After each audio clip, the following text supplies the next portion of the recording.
for longevity and for all around health and maintaining low body fat levels, I believe a Mediterranean style diet is the best diet because of the fact that it contains a lot of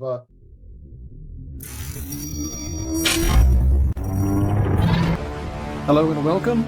I am Coach Castle, a certified biomechanics expert, nutritionalist, and efficiency coach. Subscribe to this channel to learn the most efficient ways to maximize your muscle growth and recovery, enhance your body, and advance your mind, all using the latest science. Welcome to Castle's Corner. What would you say would be a good diet, something simple you could recommend for longevity? I mean, I know the Mediterranean is a great option. I've heard you speak about different blue zones. Could you maybe summarize that? Well, yeah, basically the blue zones, I forget how many blue zones there are. These are areas around the world where there's 5 of them. Okay. 5, I think, yeah. They have a commonality where they tend to eat Mediterranean style diets. And to answer your question, for longevity and for all around health and maintaining low body fat levels, I believe a Mediterranean style diet is the best diet because of the fact that it contains a lot of, first of all, it doesn't contain a lot of let's say, bad nutritional elements. It focuses on fruits, vegetables, certain amount of meat. It allows protein foods. The protein can be adjusted for, let's say, if you're a bodybuilder and athlete, you can raise the protein. But the key to success, the reason why the Mediterranean diet, I think, is one of the best diets for longevity, is because of the antioxidant and polyphenol content. For example, you have stuff like extra virgin olive oil. Extra virgin olive oil has elements in it that are tremendous. I mean, that are found only in the olive oil. I just did an article for Applied Metabolics about thyroid metabolism. And there's a new study that came out. Olive oil can actually normalize thyroid function. It can actually help, if you have low thyroid, it can actually help normalize thyroid.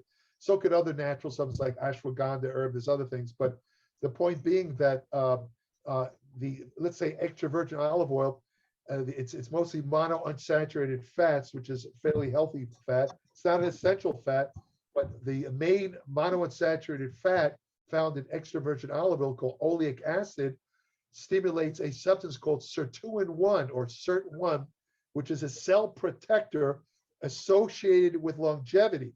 The reason why calorie restricted diets extend life, that is thought to work because it stimulates SIRT1. And oleic acid is a very potent SIRT1 stimulator, and this is one of the keys to the Mediterranean diet. Also, the fact is they eat a number of things that contain things like polyphenols, antioxidants. The net effect is that the nutritional elements contained in the Mediterranean diet prevent the 2 biggest killers. Cardiovascular disease is one, cancer is the second. In other words, it helps to prevent these things. And you also can't discount the higher fiber content. Fiber is extremely important. I've done articles on fiber. I'm going to do another one for Applied Metabolic because I think it's extremely overlooked. There's a new dimension of fiber that didn't exist years ago. This relates to what they call the intestinal microbiome. I'm sure you've probably heard of that. Mm-hmm. I mean, the research, I keep trying to write an article on the microbiome for Applied, but there's so much research that I can't even begin to write it. The article would be about 500 pages long because it's burgeoning. The research comes out every day. There's something new about it. To make a long story short, the intestinal microbiome is absolutely essential to health. 99% of your immune system is in communication with the microbiome. It affects everything: digestion of fat, digestion of carbohydrates, body fat loss, muscle gains, brain health, you name it.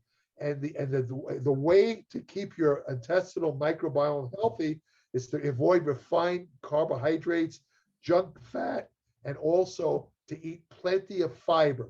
Fiber is the food for the intestinal microbiome. If you don't eat enough fiber, you're going to get something called dysbiosis, which is an imbalance of the organisms that exist in the microbiome, which is in the colon, by the way. And that will lead to a lot of health problems.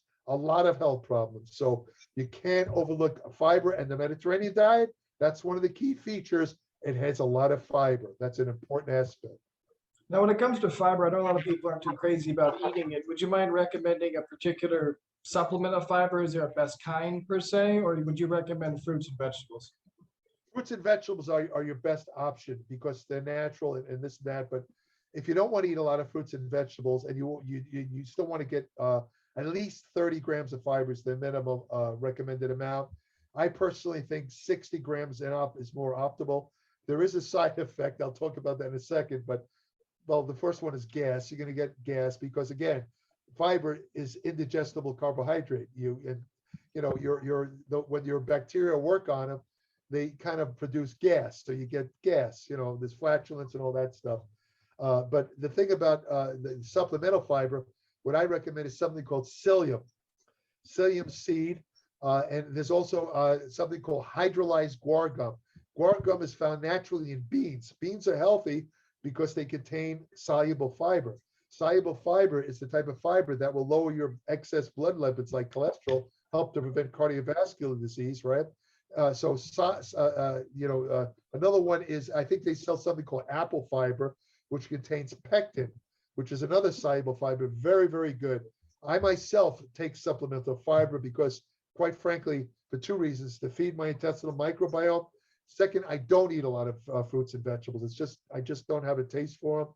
So I take every day I take 2 tablespoons of psyllium seed powder. I take a tablespoon of apple fiber.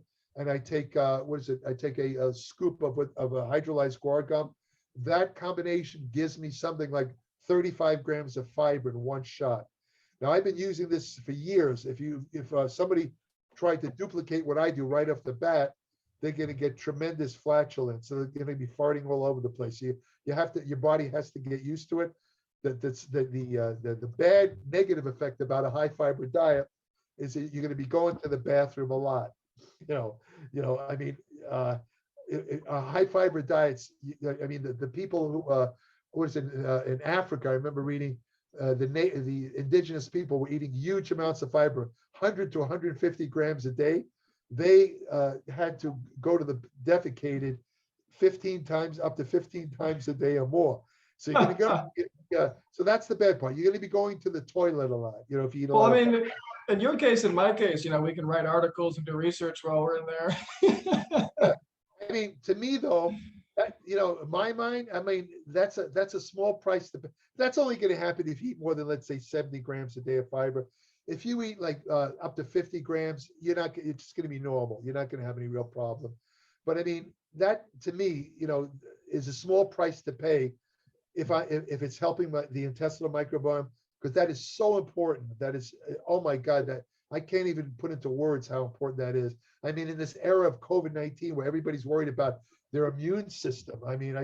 I hear people say, oh, I'm not going to get the COVID vaccination because I have good immunity. Well, I got news for you, buddy. If you're not eating fiber, you don't have good immunity. You don't. You might think you do, but you don't. And if you do get exposed to it, I'll leave the sentence a little bit hanging in the air. You know what happens there. But in other words, if you really want to help your immune system, you have to have fiber. It's very, very important. It's very overlooked.